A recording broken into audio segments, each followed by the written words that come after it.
Assalamualaikum warahmatullahi wabarakatuh. Kembali bersama saya Slamet Riyadi.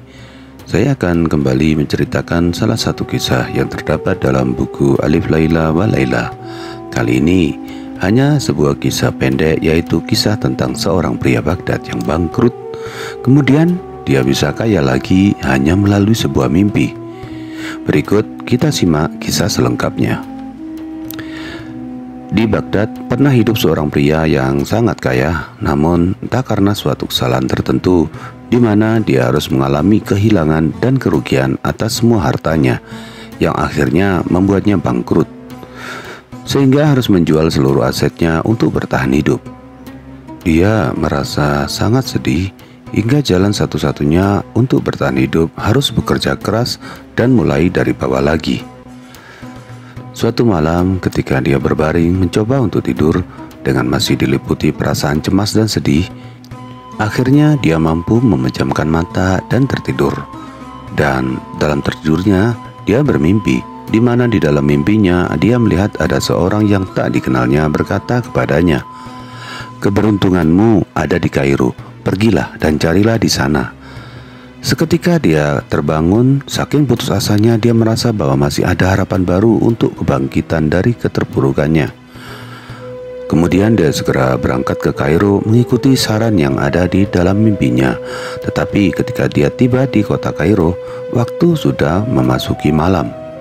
Kemudian dia menunaikan sholat isya di sebuah masjid. Karena belum tahu akan kemana tujuannya, maka dia memutuskan untuk beristirahat dulu setelah perjalanan yang melelahkan di masjid tersebut. Saat itu, seperti sudah menjadi kehendak takdir Allah, ada sekelompok pencuri yang menyatroni sebuah rumah yang kebetulan berada di sebelah masjid. Maka sekelompok pencuri itu melewati halaman masjid untuk bisa masuk ke rumah tersebut.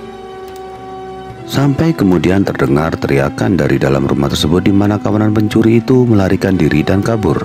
Kemudian orang mulai ramai berkerumun mendatangi rumah tempat di mana asal suara itu terdengar.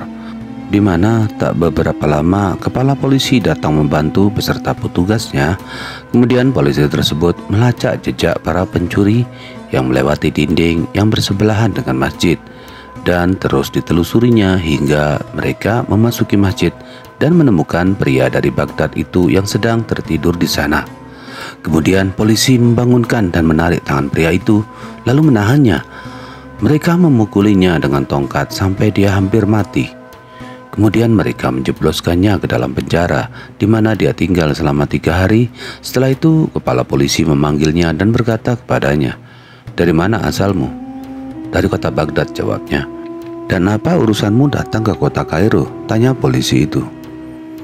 Lalu pria Baghdad itu menjawab, "Saya melihat dalam mimpi ada seseorang yang berkata kepada saya, 'Keberuntunganmu ada di Kairo, maka pergilah ke sana.'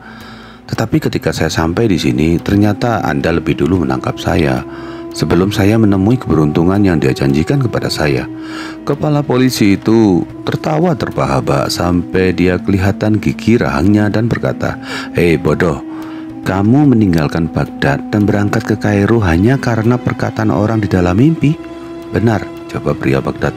Lalu saut kepala polisi, "Hei bodoh, 3 kali aku melihat dalam mimpi seseorang berkata kepadaku, ada di Baghdad sebuah rumah dengan gaya seperti itu dan letaknya di sebelah ini dan itu. Nah, di tamannya ada air mancur yang di bawahnya jika kamu gali terdapat kantong berisi puluhan ribu dinar yang terkubur di situ. Pergilah ke sana dan ambillah." Dia berkata seperti itu, "Tapi aku tidak mau pergi." "Lihat kamu, dengan kecerdasanmu yang kecil ini berani nekat melakukan perjalanan dari Baghdad ke Kairo dan meyakini kata-kata di dalam mimpi. Itu mimpi konyol, itu hanya ilusi tidur." Mendengar perkataan polisi, pria Baghdad itu hanya tertunduk dan diam. Kemudian setelah dinyatakan terbukti tidak bersalah, kepala polisi itu memberinya uang dan berkata, "Ini untuk kamu, kembali pulang ke kota asalmu sana dan jangan kembali." Jadi rumah yang dia gambarkan oleh kepala polisi itu adalah rumah pria itu sendiri di Baghdad. Maka pria itu segera kembali pulang ke kotanya Baghdad dan menggali apa yang terdapat di bawah air mancur, di mana dia benar-benar menemukan sebuah kantong yang berisi puluhan ribu dinar, di mana dari uang itu akhirnya dia kembali kaya raya lagi seperti semula. Demikianlah jika Allah sudah mengendaki. Demikianlah salah satu kisah pendek yang ada di buku Kisah 1001 Malam. Kita hanya perlu mengambil hikmah bahwa apapun yang kita usahakan, tetaplah yakin dan berserah diri hanya kepada Allah, karena kita tidak pernah tahu bagaimana dan dari mana rezeki itu datang. Sekian dulu. Wassalamualaikum warahmatullahi wabarakatuh.